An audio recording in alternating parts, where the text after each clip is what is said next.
I'm here, so. I'm Shea Gilgeous-Alexander, and I'm down to dunk. Howdy, Oklahoma. My name is Chet Holmgren, and I'm down to dunk. Dead gum. I'm Josh Giddey, and I'm down to dunk. This is Lou Dort, and I'm down to dunk. Is that like you eat them together? Everybody tells him to get the bag of burgers. I need like a straw. Howdy. I'm an artist on the court. This is Jay Will, and I'm down to dunk. My name is Kenrich Williams, and I'm down to dunk. It might be Aaron Wiggins. This is a troll. It's a troll. I'm trolling. Howdy, Papa. Because I think it would take away from who he is, you know? Yeah. I love Oklahoma. I love Oklahoma to death. This is Lou Dort, and I'm down to Dort. Perfect. Great. Very good. I like the hat. You like the hat? Vava. This is J-Dub, and I'm down to dunk. I've been doing a lot of dunking.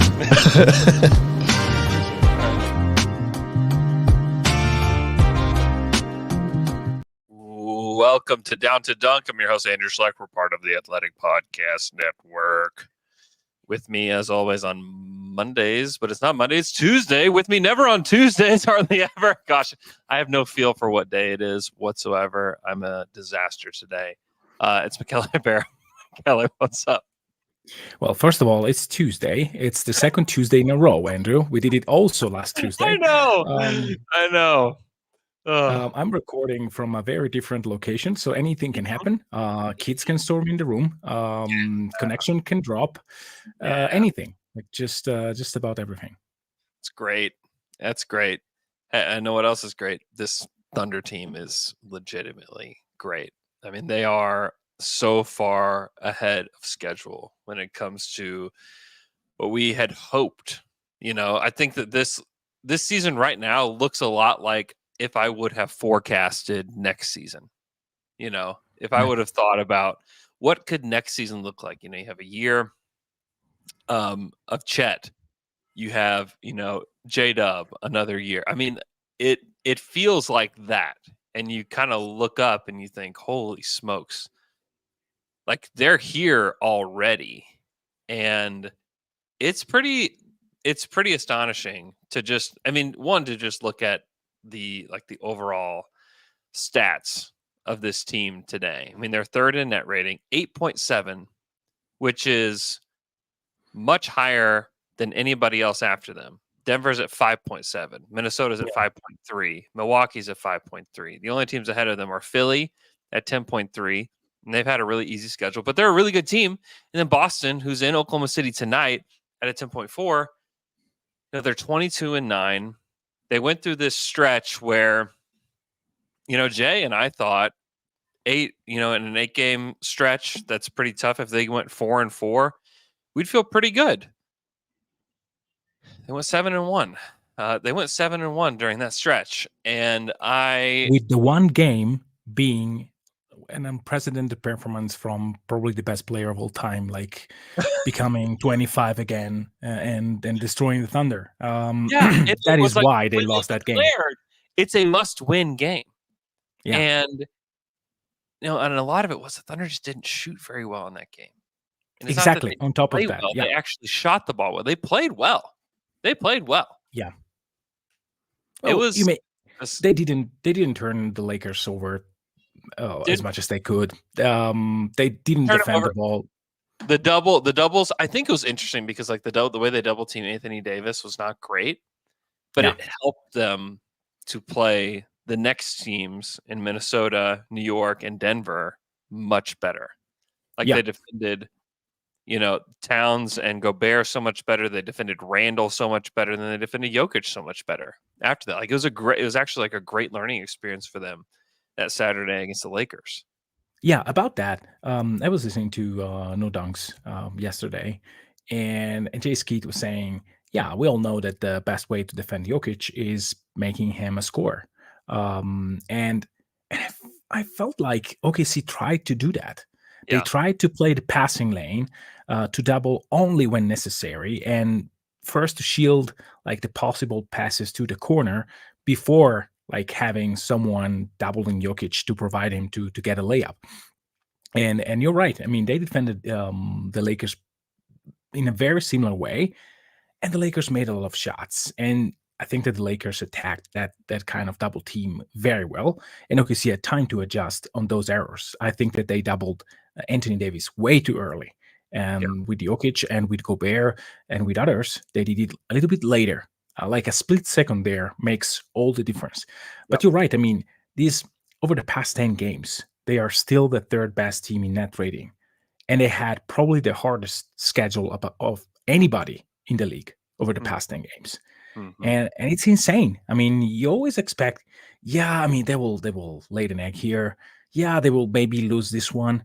And instead, they are playing hard every single night, even on nights where you start off with the wrong foot, like against Brooklyn, where you have to call a timeout after, I don't know, a minute and 50 seconds.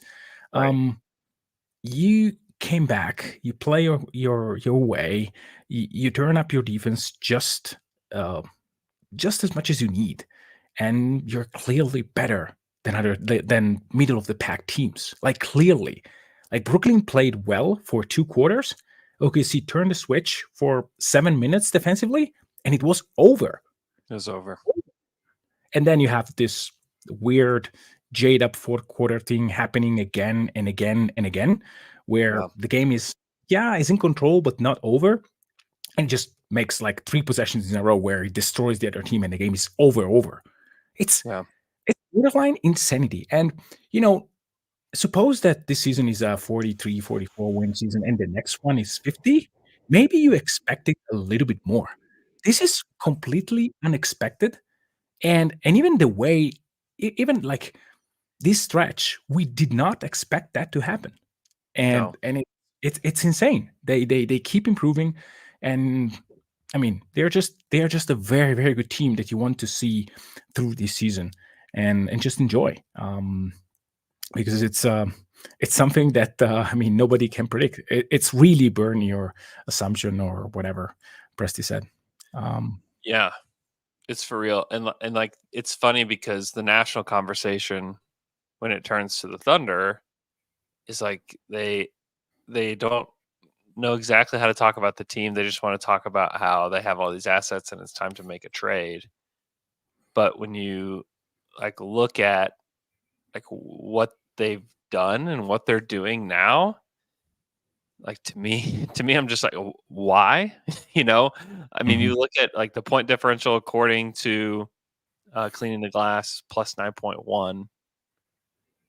Like, okay, they're one of the best defensive teams in the league, one of the best offensive teams in the league. I mean, if I'm doing anything, like I may go get a backup big or another wing like we've talked about. Like those would be like the only positions that I think that I would even want. But like any sort of like big trade, I'm just like, why in the world do you want to mess this up? Especially like Josh Giddey is starting to find a rhythm a little bit. He has looked much better. And he was good. He was like, legitimately really good. very good against the Nets. Yeah. Like very good. Like there have been times, and I hadn't really thought about this a whole lot, but there's been times in the past week where Josh has been handling the ball and I've thought he looks like the best player on the floor right now. There was times against Denver, and I'm not saying for like quarters at a time. I'm talking for like 3 or 4 possessions where it's like, oh, there he is. And it happened against Denver, like in the third quarter. It happened like 3 or 4 times in a row. He had hit this hot stretch and it wasn't that he was like shooting great, but he just got the ball and was just moving so fast up the court with it. And he was making the right pass and he was making plays. There was a play where he set a screen for Shai Gilgeous-Alexander and then rolled to the hoop, and then Shai found him and he shot a floater. And it was like, yes. Yeah, that thing. That is how you get him involved. That was against Denver. It's like, that's how you get Giddey involved. It's not sit Giddey on the perimeter and have him drive into a guy who's standing 5 feet from the hoop and he has no advantage whatsoever. It's set screens. It's move around. It's be in the dunker spot. And sometimes it is spot up. Like you have to do, it has to be. And that's what he started to do. Mark has put him in position to do it, where he is he's at different spots of the court the whole time. You go rewatch some of, and it would be excruciating to do, so I don't recommend you do it. But you could go rewatch some of the Rockets game, and watch him just stand there in almost the same spots over and over and over again. And Yeah. the Rockets are just, I'm sure the coaching staff is like, yes, Yeah. thank you. And now it's Yeah. it's completely different. Yeah, but there are like just a few players that you can put in a spot and leave there because the defense will adjust, will cheat a bit. Of course, if you leave Isaiah Joe in the corner, probably the defense will be a little bit aware. But Mhm. if you can, we said it many times over the past few years. If as a defense you can turn your head to the play, to the ball, and turn it back and see the player that you are guarding still there, the defense has won already. Because that Mhm. defender had the chance to take away his attention from the player and not pay him for a hit. And this is exactly what you were mentioning. You have to give the defense different doses of like stuff. You need to have Giddy spotting up, but relocating, spotting up, and finding an open shot. You need Giddy to set a screen, to cut, to be in the dunker spot, to be everywhere on the court, and then Giddy is getting back this passes, the split second decisions. He had one that was amazing to Lou Dort for that missed dunk, and then Lou somehow made it better because this is what is happening for Lou Dort this season. Um, and so that pass was such a beauty. I mean, I don't think that he actually hold the ball. He redirected with one hand. It was an Yeah. insanely difficult pass to make, and he hit So Lou fun. Dort in the pocket with a bounce pass. These sort of stuff are getting back to Giddy. I think that he's finding joy again Yeah. of playing basketball. It's not miserable anymore, and Yeah. this is good. This is good for the Thunder. This is good for him. And back to the adding something national media kind of talk. I was very proud of Danny LaRue because I was listening to Nate Duncan, and then he said, I mean, I would not kill them, not even being bothered if they stay put this season, Mm. because there is no need for them to Yeah. really rush into anything. They have Yeah. a couple of years where they can see who the young guys are actually keepers, and if they have to remove someone to get someone else, then they can do it over the next 2 years. And I think that this is the way of discussing it. So there are still talk of, hey, if they get Markin, and hey, if they get, but there are starting to be also other discussions where, hey, they are very good as they are. I think that getting some insurance is very important because yes, they have guards, yes, they have forwards, but not many forwards. So if you can get one, and suppose that J-Dub has to miss 10 games, which is not a very improbable thing, then you have someone else that can play, and you can probably pay less than without him. I'm in for those sort of trades, like getting a versatile forward that may play some backup 5 and some 4, and you can get a little bit more of insurance if some of your main guys are and need to get 5-10 games where they can play. Mm-hmm. Yeah, I just don't think that there's any big time needs. I think like adding like we've talked about these names, Kelly Olynyk or Dorian Finney-Smith or Royce O'Neal, like those aren't going to cost you any of the core pieces, and those are going to get you just help you a little bit. And you can probably get all of those guys for relatively inexpensive. It's funny because like Dorian Finney-Smith like clearly already has a relationship with Mark, from his days at Florida. I was talking to him after the game, and it's just like kind of gets your mind, wondering a little bit like what that could look like. But I don't know. I mean, look at the past 8 games that this team has been ridiculous. Shea is so absurd. During this 8-game stretch, 7-1, 31.8 points per game, 6 rebounds, 6 assists, 2.4 steals, 0.8 blocks, shooting 54% from the field. He's only 27% from 3, which is a thing. And then 92% from the line and 9.5 attempts per game. I mean, it's absurd. And then you look at Chet, 20 points, 7 boards, almost 3 assists, and 3.5 blocks. You look at J-Dub, 20 points per game, 3 rebounds, almost 5 assists, 1 steal per game, shooting 56, 51, 76.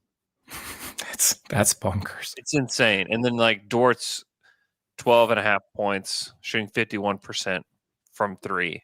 Giddey is 11 points during this 7-game stretch because he missed one game due to injury. 11 points, shooting 56% from the field, 36% from 3, 5 boards, 4 assists. It's like, Yeah, give me that. Give me more. Give me that. Give me more of that. Rebounds, but it's only in 22 minutes, too.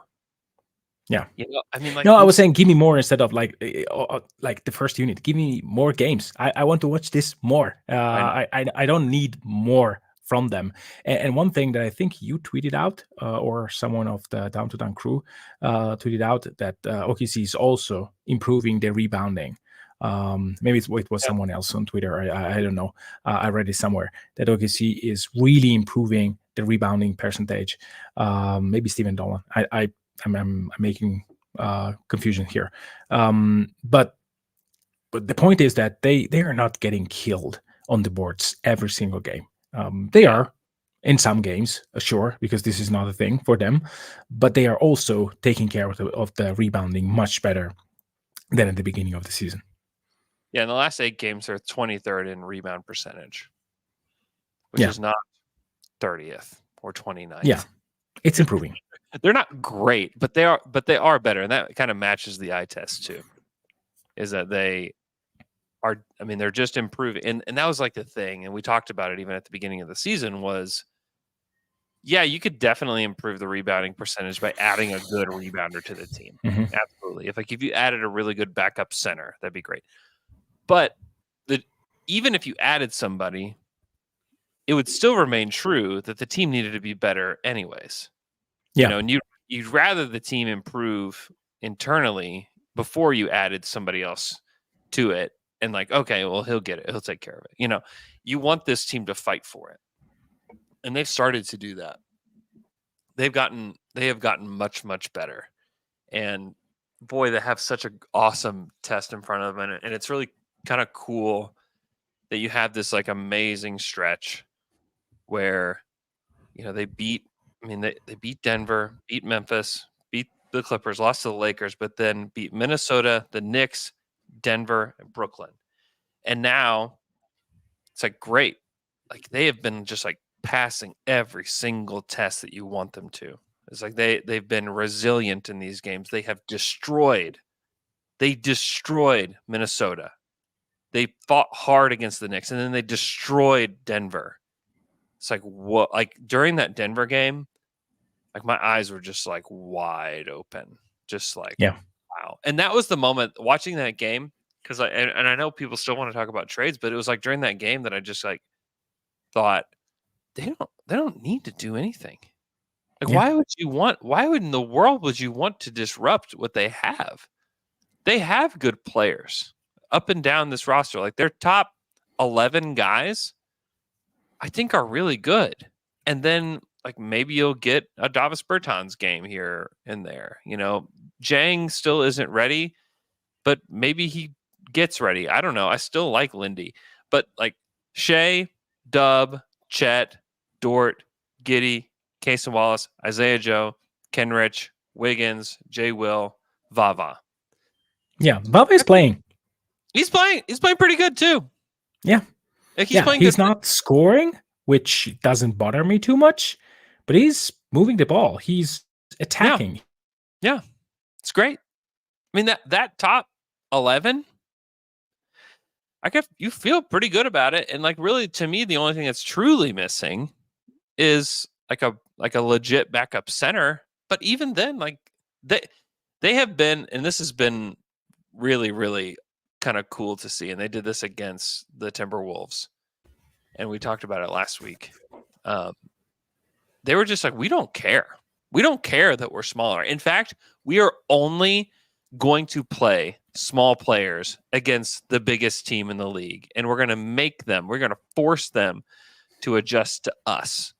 I mean, look at the players that actually played that night. I mean, the only player that was above 6'10" was Chet, or really even above 6'8" was Chet. Shea, Dort, J-Dub, Giddey. Giddey's the tallest one at 6'8". Cason, Kenrich, Joe, Vava, Wiggins, Jay Will played 4 minutes. That's just because at the end of the game it was garbage time and they had destroyed them with these small lineups. And they just played Kenrich at backup center. And that was in fact, like that was their best lineup last year was Kenrich Williams at center. And so they're just saying, we don't care. We know what people are saying. They don't care. They want to play a specific way. They don't care what anybody else says about it. Oh, they need a big body. Oh, they need to play this guy. They need to play Chet at power forward. Even like people that I work with are saying that. And like the Thunder just don't care. Like they just don't even care that they're playing small, and they're like, we dare you to beat us. We dare you to beat us when we have this small lineup. And they have been crushing teams.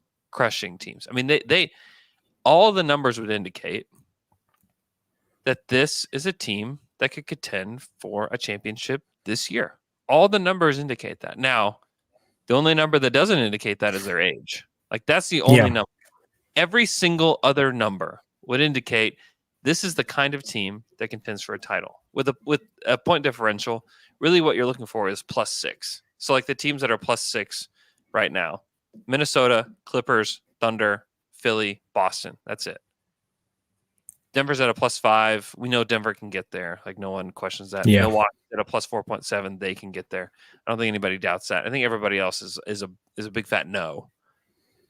But the Thunder in that mix, and in fact, like they are at the top of the list that we just mentioned. Now they have to keep building this. They have to keep going. But like, if you look at the numbers say the best team in the Western Conference is the Oklahoma City Thunder. That's what the numbers are saying today. That we're through 31 games. The Oklahoma City Thunder are the best team in the Western Conference. What do you think about that? I think that they had some wins. They have a tendency to play harder than other team when they are winning. So I think that this can boost up a little bit numbers.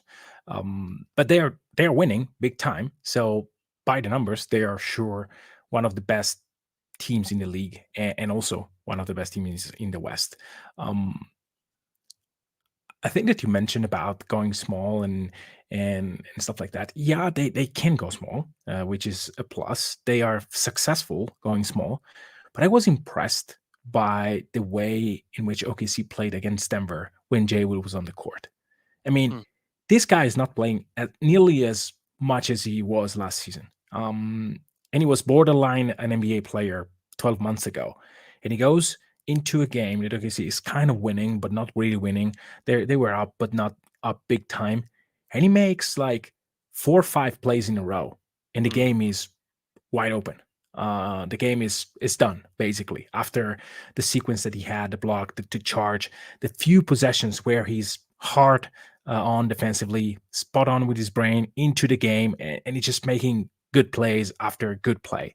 It's just to me, is showing that everybody's ready. And this is probably the best indicator that this team has many, many ways to win basketball games, which is something that you need in the postseason. Now, are they ready? I don't know. I mean, they are very young. Daigneault has showed to be a coach that can adjust very well. I mean, the first game against Denver compared to the second and the third, it's night and day. And yes, this is credit to the players because they were on the court doing that, but also on the coaching staff. Minnesota, game 1 and game 2, 2 completely different games in terms of schematics, in terms of results, in terms of wide open shots created, stuff like that. They improved. They really improved in a span of 3 weeks. So imagine having the time to study an opponent, but they have to do it. We have to see that. So I'm sure that they are, and they have all the cards to be there. But what happens when they are 0-2, and maybe or 0-1, and they lost home court advantage? What happens then? Because that is where you have to see it. The 0-0 mentality works fantastically in the regular season. The point is, in a playoff series, when you are 0-1 and you lost the home court advantage, you are 0-1. You are no It's not 0-0 mentality. It's, hey, we're down, and we really need to make up for it. And we don't need to overdo it. We need to be true to what makes us great, and we just have to win the game. Now, I'm not saying that they are not able to do it. I'm just saying that we have to see it.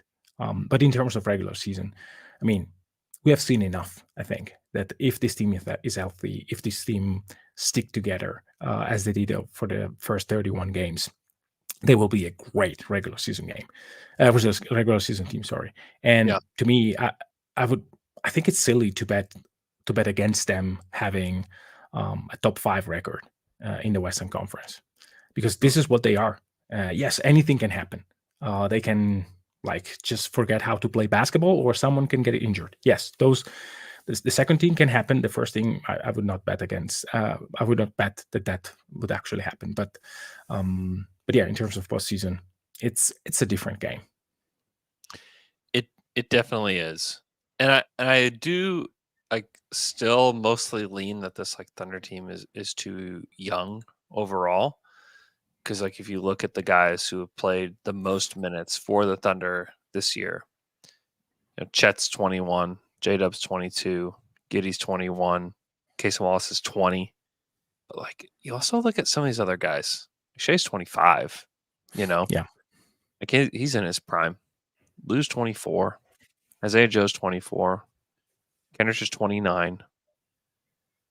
They have some guys that are ready.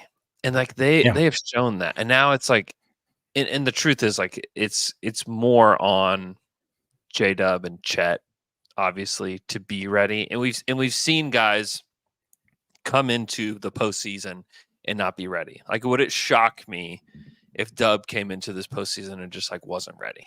I wouldn't be shocked by that, and I wouldn't even be discouraged by that, because it is tough. The playoffs are tough. The league is so tough. Even Chet, if we went into a series where the Thunder were the 4-5 matchup against the Sacramento Kings, and he had to play Domas every single night, I wouldn't be surprised if Chet wasn't ready for that.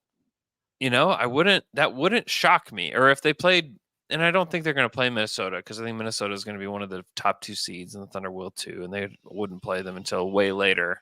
So I don't even know that that's a possibility. I'm looking out west at other teams. I mean, Sacramento's the one, just because the Thunder haven't beat them. But if they had to play the Lakers in round 1, which is or the Clippers with Kawhi, that puts the clamps on Shea, and maybe Paul George put the clamps on J-Dub, and now we have Giddey, Dort, and Chet that have to win the game because the 2 stars are not able to score enough. What happens I would say it's a much bigger if that the Clippers are healthy come playoff time than it is that the Thunder are ready come playoff time. So I don't. Come on, we don't want to bet on Kawhi being unhealthy. We should bet on him being healthy, and that is a good series. That is sport, sure. Right? Yeah, look at the last few years. That's just exactly how it's played out. I don't care. Honestly, I just don't care. The Clippers have to prove it to me, especially now that they added James Harden to the team. Cool, he's playing great lately. It's regular season, man. We know the story. The story has been written about the Clippers already. It's done. Yeah. Well, Murray, go ahead and write all your stories now, because we already know what's going to happen. We already know there's going to be injuries to their top guys, and James Harden's going to wet the bed in the playoffs. This story has been written. It has been foretold what's going to happen to the Clippers. We know what's going to happen. I don't fear the Clippers, not one bit. And that's this whole spiel is probably going to come back to bite me, but I don't. Why do you have to say the last word, the last sentence? I was fine on. Yeah, we know the story. Now you said you're not scared. This is like you saying the DS word that we will not repeat. Yeah, it's true. Yeah. True. So let's not say it. I would say. Oh yeah, go ahead. Oh no! I have to stop you. You can't say that. But yeah, I mean, being young, and it's definitely something. And I think that there are teams that theoretically they match up well against them, or bad against them. I think that the Sacramento Kings are a team where Domas poses some issues, and I think that they would have to get creative to play against him. I think that Chat will learn how to play Domas a little bit high up and not allowing him to be too close to the basket when he receives the basketball. I think that against Sacramento, they had 2 good games, not 2 great games. And I think that OKC has an issue playing against teams that have very good shooters, because OKC is not a team that will stop the 3 ball. This is something that can bite them in a playoff series. Against Brooklyn, they allowed Brooklyn to have. I want you to keep going. I have a Lego emergency that I need to go tend to. So if you'll just Okay. I will just go ahead keep going. and talk about. Let's hope that my connection holds up. I was saying about the 3 ball. OKC is not a team that will actually stop opponents to shoot a good amount of threes, and I think that if they go against a team that has a good week or good 2 weeks, they can lose a playoff series because of that. I'm sure that they will adjust more. They will switch a little bit. They will play that team up high. This is where Sacramento is a very interesting opponent, because as James Anderson noticed in the chat, like playing against Domas was not successful for Chet in game 1 nor in game 2, even if I think that game 2 was a little bit better. But I think that overall, those are the teams that have maybe 3-point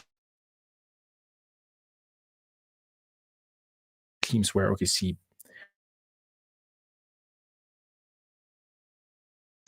That said, I mean, I think that also betting that SGA is a bad game against those kind of teams is a bet that, yes, you can make, but I'm not sure you can win.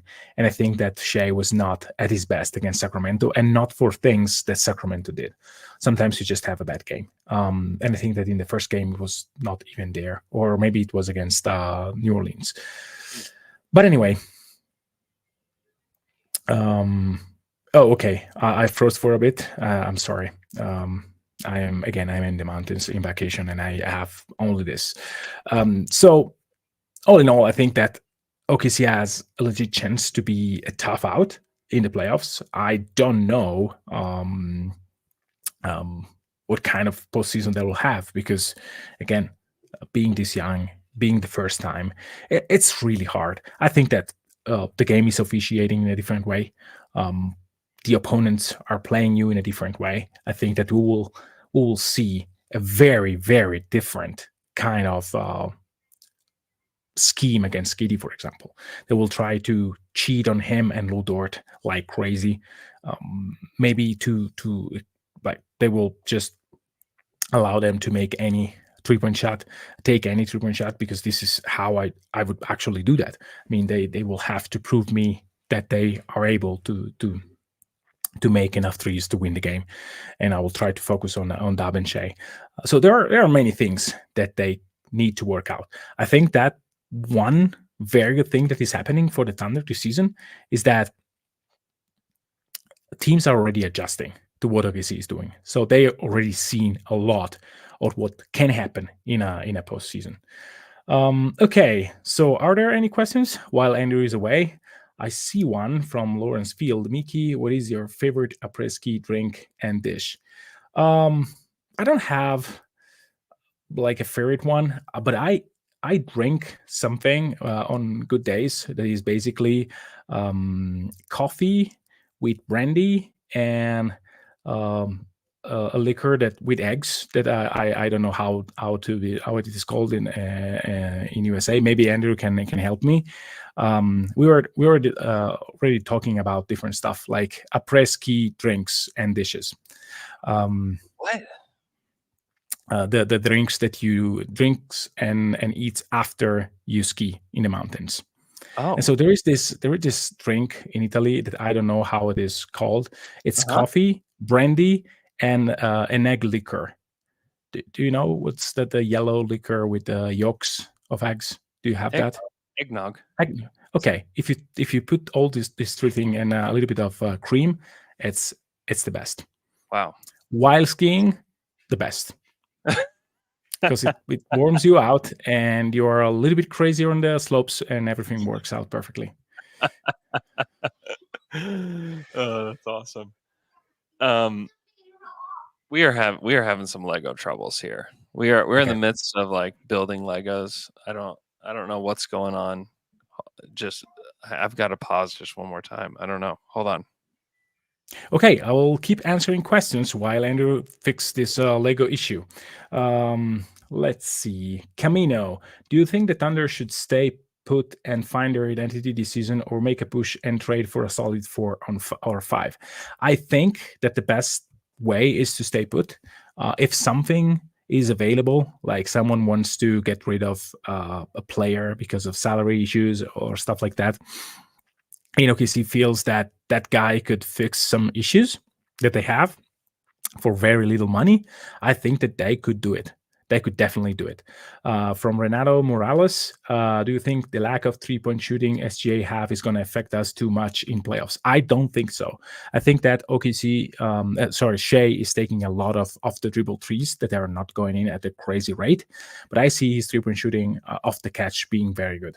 And so I don't think that this is necessary. I think that Shea likes to take a few off the dribble threes just to remind the opponents that he can take them. And Shea is such a good shooter in the mid range that defenses will just care about him taking step back threes, even if the percentages are not so good. Maybe in a playoff series, defenses will allow him, but Shea is not like a terrible shooter. He can get into a hot stretch. And if you play him a little bit down, he can really get into the mid range anyway. So I think that Shea takes the threes because he has to do that to keep the defense balanced. But I don't think that this is something that will harm him in the playoffs if he makes just 30% of his threes. We were talking about if the lack of three-point shooting for SGA will actually be a problem in the postseason. I think that the off-ball three, the off-the-dribble three, is something that Shea is not making a ton, but taking because to keep the defense honest. And I don't think that defenses will allow him wide open off-the-dribble threes anyway, because he can make those. Yeah, I mean, the thing I'm more worried about is like his free throws just drying up in the postseason. Like that'd be like that's like a bigger concern to me. He's gonna take threes. He's only taking 3 a game. The steady diet for him is getting to the hoop and getting to the mid range, and like both of those, I think you can do in the postseason. In fact, it's how a lot of postseason basketball is played. Is like taking these like tough shots. So I'm not super concerned about it. I am a little bit more concerned about the free throws because he's still pretty reliant on that. I mean, you look at what he's up to now. He's up to 8.4 per game. Mm-hmm. And like that's 7-8 points per game that he's getting, which can make a huge difference. And if that goes down to 5 per game in a series, like that could decide a playoff series. So like that to me, and we've seen that with players before, with like James Harden, where the free throws they're just gone. Like the defense is able to sit and plan for everything for him, and then what, and like honestly, like the then what is like his mid range is just absolutely killer this year. And so I think he is he's finding ways. He's gonna have. I mean, the playoffs is a completely different beast because you have a team and a coaching staff that is completely focused on shutting down what you do well, and they're gonna make your biggest weakness the thing that is featured for your offense. And a lot of that's going to be like, how much can Josh Giddey stay on the floor? I think that'll be a question that they have to answer. Like, is Josh in a rhythm? Is he playing like he has been over the last 7 games? And it's not as big of a problem. If he played like he did the previous 7 games, then it's a huge problem. Is Lou Dort hitting his threes? He has been for a vast majority of this season. He's had like one slump, but overall, I mean, shooting 42% from 3. It's the best stretch of his career by far. Yeah, and I've been a hater of. There is a question of me being a hater of Lou Dort, and if you go back and listen to everything that I said in the past about Lou Dort, it was mainly about the fact that he was not good in picking his spots, and that was the reason why the main numbers of Lou Dort were always bad because he was a reckless driver and he was taking too many shots, too many difficult shots, and that was not his game. Surely he got better, way better, because the shot selection alone doesn't bump you 10% in 3 points percentage. And maybe this is not where he will settle. Maybe he will settle around 38, 37, 39, maybe 36 and a half, which sounds like a bit too low right now. But it still possible. But I think that is the change. I mean, he improved, and I'm so happy because having this kind of point of attack defender on your team that you are not paying offensively, this is exactly what you need alongside Shea. And so I think that, yes, I was not a big believer in him improving his percentage from three, and he did that, but he also changed quite a lot in his shot diet. And I think that he mentioned that himself, that the shot selection and this is exactly the thing that allowed him to be a little bit better. And he can still freestyle in games where he feels that. I mean, the shot that he took after the missed dunk was probably a heat check, and he made that. Who cares? You're up 20 and you're having a good night. That is completely fine. And there are games where it's actually Lou Dort that the guy who is the soul of the team and the team rally behind him. There are games like that, but the majority of the games are, hey, I'm here, I'm doing my job, I'll take open shots, I'll drive when I see a wide open lane, and if the lane close out, I'm able to make a pass, which is also a main difference about Lou Dort. Because if you take away all the passes that he made and you turn them into contested 2-point shots, you still have inefficient Dort. And you don't have him because teams are players are moving around. He finds better angles to pass the ball, and he's mindful about the fact that he has to find teammates while he's driving. And this change is one of the things why OKC is so good. Because if you take away efficient Dort and you replace him with inefficient Dort, maybe this team is They're certainly just not +5 net rating. Yeah, I mean that got again. Yeah, it's okay. No, that may be possible. One of the things is like he's just better around the rim. He's not great around the rim. Like, let's be clear. Like, he's not great. He was 48% in the restricted area last season, which anything below 50 for anybody is just like, it's an unacceptable number. When you're right by the hoop and it's a coin flip whether you're going to make it or not, it's not great. It's 56.9 right now, which is still not like stellar, but it's so much better than it was last year. Yeah. And 56 means that a shot at the rim by Dort is actually slightly improving your offensive rating, your overall offensive rating, which is exactly what you want. Because OKC has, I think, 110 point something, or maybe more, 118. So it's slightly below your overall effectiveness on offense, but it's not killing it. Yeah. Which is exactly what you want. Yeah. Yeah. I mean, and then you look at like in the restricted area, he is shooting 56%, just like to compare. It is still like one of the worst on the Thunder. Like, there's only two guys that have been worse at the rim this year, and it's Giddey and Jay Will. Giddey's at 55%, Jay Will's at 52%. Like, both those need to go up for both those guys, and I think they will. You look at Shea. Shea's on 6.6 attempts as the main scorer for your team, where one of the goals is to stop that guy from driving. Stop that guy from driving. He's shooting 70.6% in the restricted area this season on 6.6 attempts. I can't believe that. 70.6. Chet Holmgren 71.5. And then like other guys are like role players where it's off cuts, it's off of like open layups. You know, Kenrich. J-Dub is 66%. Which is still insane, by the way. I mean, 66 is crazy. It's really crazy. Really good.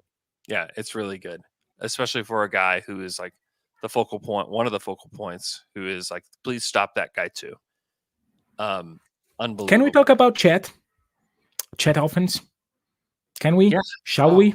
Yeah, we shall. Is there a thing that he can't do on offense? Maybe dribbling and like dribbling against set defense. This is something that he struggles with a little bit. A little bit. But the movement that he has, the fact that he can like just take a step and going from the free throw line to the basket without having to dribble. The 3-point shooting, it's just he makes it look so easy, so natural. Sometimes weird, like the overextension. I'm not really used to that. Yeah. Sometimes he has like some funny layups and stuff like that with weird angles, but they go in. So who cares? And I think that the shooting will change dramatically over the next few years because he will mix up a lot of jumpers from the mid range, just set jumpers like the one that Dirk used to make. Those stuff.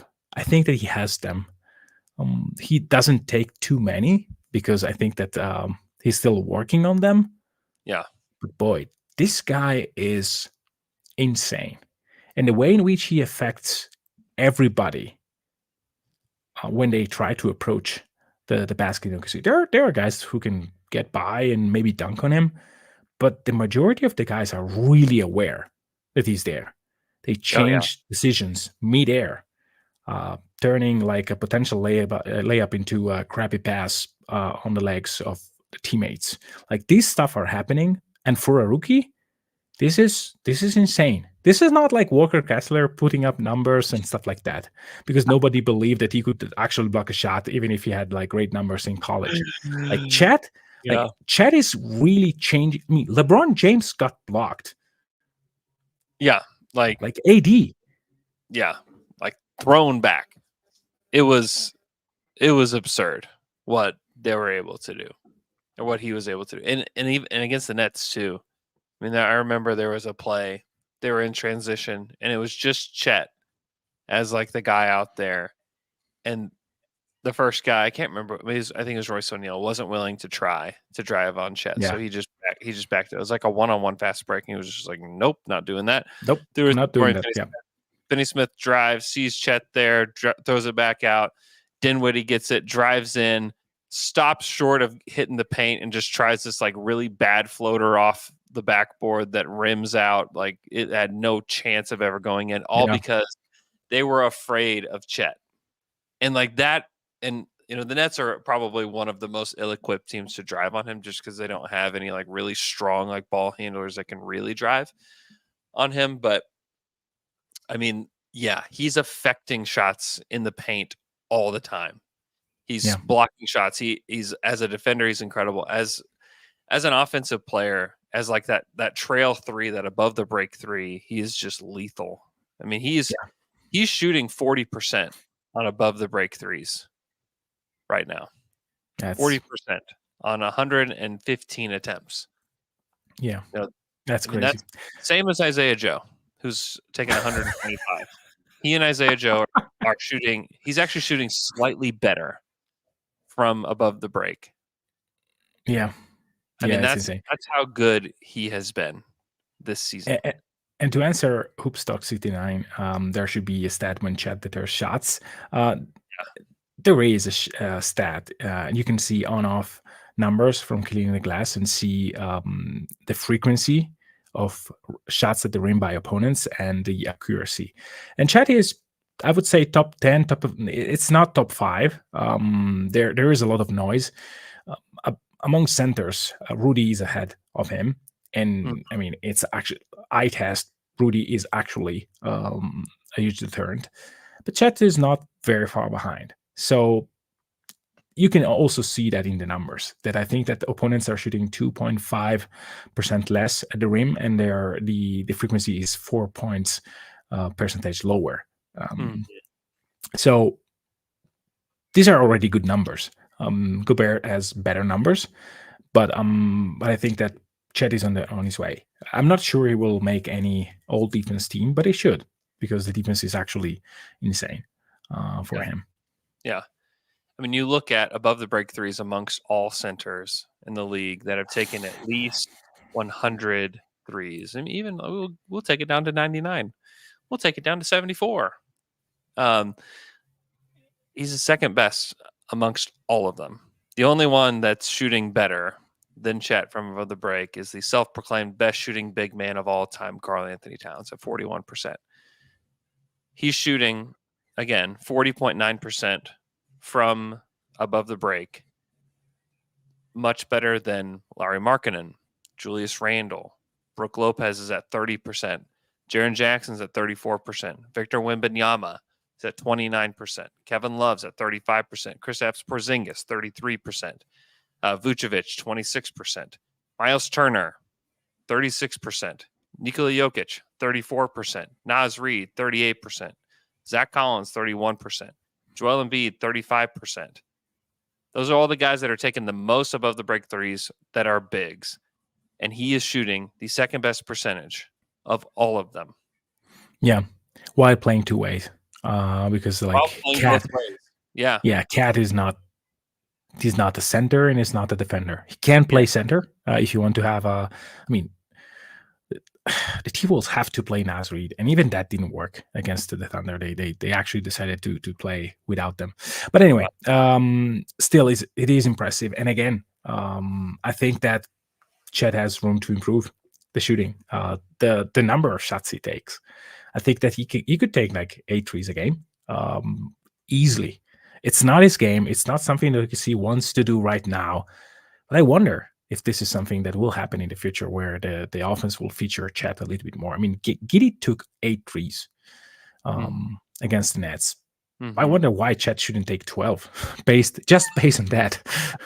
I mean, he's maybe not twice the shooter that Giddey is, but surely better. And so, I mean, I want to see a game where Chet takes 10 threes, 11 threes, something like that, where he just cooks the other big man. This is something that in the postseason, OKC probably has to do, like playing pick and pop with Shea and Chet to death, to just lure the opponents to guard that pick and roll in a different way. Because I think that there will be teams that will just say, okay, we'll double Shea immediately as soon as the pick and roll starts. And Chet will have a lot of looks, and I wonder if OKC will be forced to just take 10, 12 threes from Chet Holmgren in a game, and what happens. I think that it could be interesting to see if Chet is willing to take as many, and what is the result. Yeah, here's another interesting Chet stat. Of non-restricted area paint shots, so any shot in the paint that is not in like right by the hoop, there are very few players that have taken, let's cut it off at 75 shots this season in that area that are better than him. Jonas Valanciunas is better. He's at 59%. Chet's at 55% in these non-paint restricted area twos. It's Jonas Valanciunas, Ivica Zubac, and Jokic. That's it. There's not one other player.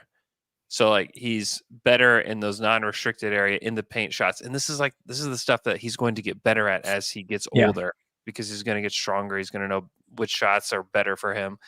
But better than Jaren Jackson, Randall, Anthony Davis, Şengün, Bam Adebayo, Joel Embiid, Vucevic, Sabonis, DeAndre Ayton. Like better than all those. Vucevic should be in any list. That Vuce is Vuce doing well in any of these lists? No, I just want. I mean, it's so sad. He's such a I don't know. I don't know why teams are just giving him money. I have no idea. But anyway. Yeah, it's rough. It's hard to build a good team around Vooch. It's very difficult. Really good player, but when you have to pay him that much, it just makes it almost impossible to build a team around him. But yeah, the Thunder are outrageously good. 22-9.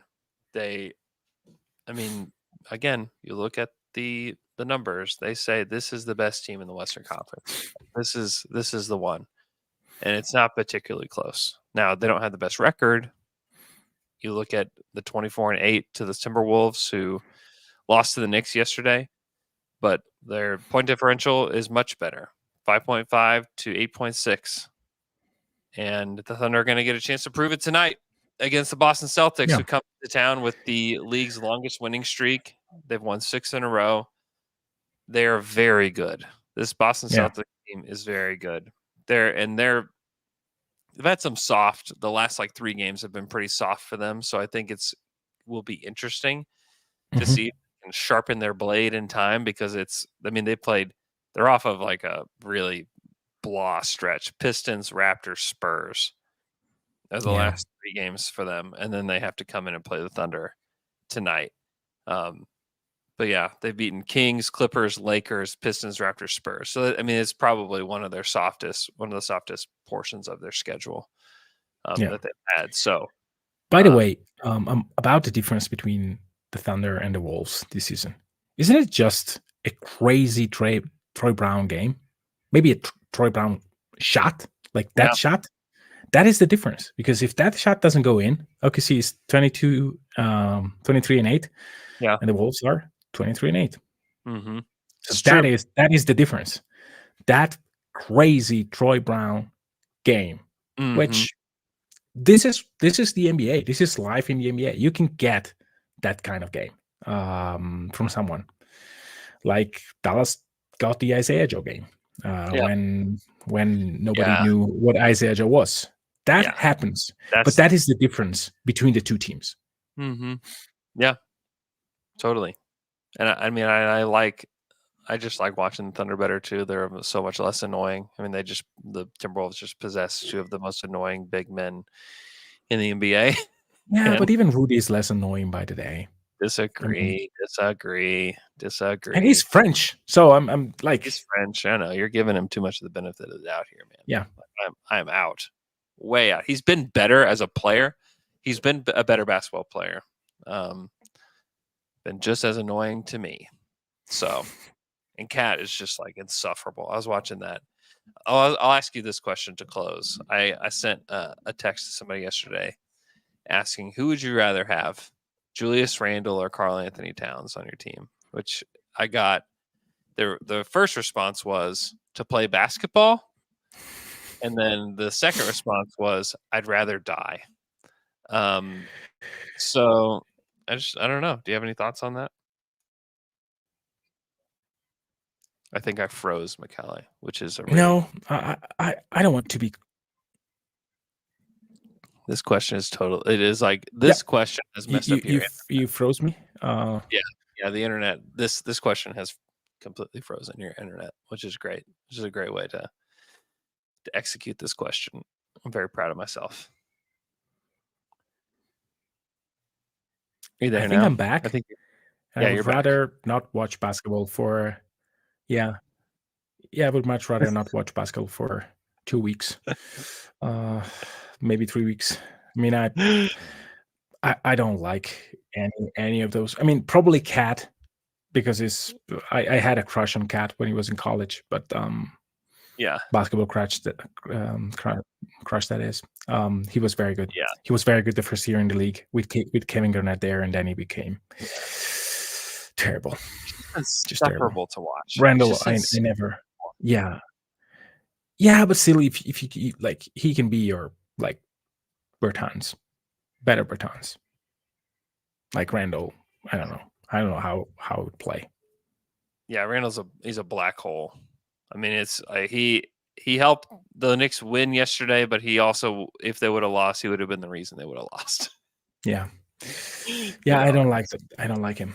It's a conundrum with him. Obviously a good player. Obviously a player that's made all NBA and has made the All-Star team last year, but yeah, I would not want that player on my team. Okay. Thunder play the Boston Celtics tonight in Oklahoma City. It's a first night of a back-to-back for Oklahoma City. Then they travel to Atlanta, play Atlanta Wednesday night. They're on a bit of a road trip until next week. Then they go to Brooklyn, so we get to see Brooklyn again Friday night. Then they're in Washington. Goodness, we get to see what in the world is going on in Washington. Get an up close look at that Monday night, and then next Wednesday they're in Miami, and then back home for a Portland back-to-back next Thursday night. So little bit of a road trip for Oklahoma City after this game tonight against Boston. Should be a little interesting stretch for them. A very interesting game tonight. The Thunder crowd has been great. We talked a little bit about the crowd toward the beginning of the season, and the crowd has been showing out. And I hope to see a big-time crowd tonight. I mean, this is what could be considered the best team in the East versus the best team in the West. And it's very, very exciting. Should be a very, very fun game. Let me look up the injury report before we go to, because that will define a lot. I know that Boston has been missing guys here and there, and I don't know if they've had anybody on their list. Yeah, no, we're good. We're good. So JD Davidson out on two-way, Drew Peterson out on two-way, Jordan Walsh out on two-way. That's it. And then for the Thunder, same thing. Jang two-way, or not? No, he's on assignment. He's not a two-way. On assignment to the G League. Keontae two-way, Olivier two-way, Lindy two-way. So we got full squads tonight with Thunder Celtics, which is exactly what you want. You want full squad. You want to know exactly where you measure up. Like, the truth be told, if the Thunder lose tonight, like, it's very acceptable to lose to the best team in the NBA, but you just want to see it. And I can't wait to see it. Cannot wait to see it. Okay. Happy New Year to everybody. Thanks so much for listening to our show. Thanks so much for listening and watching here on YouTube. If you could, be sure, if you're not subscribed and you're watching right now, please subscribe to the YouTube channel. Please like this video right now. If you're listening on the podcast app, please go to our YouTube page and subscribe. Just search Down to Dunk. Hit that subscribe button. That would be amazing. We have so many more people watching live than we have ever during these shows. So that is amazing. And we're extremely grateful to go into this new year covering this team, doing this podcast with you guys. It only gets better from here, you guys. It only gets better from here. This is the beginning of something I think really, really big happening in Oklahoma City. And we're really excited to be able to just be on this ride together. Hope you guys enjoy the rest of your day. We'll talk to you guys again tomorrow.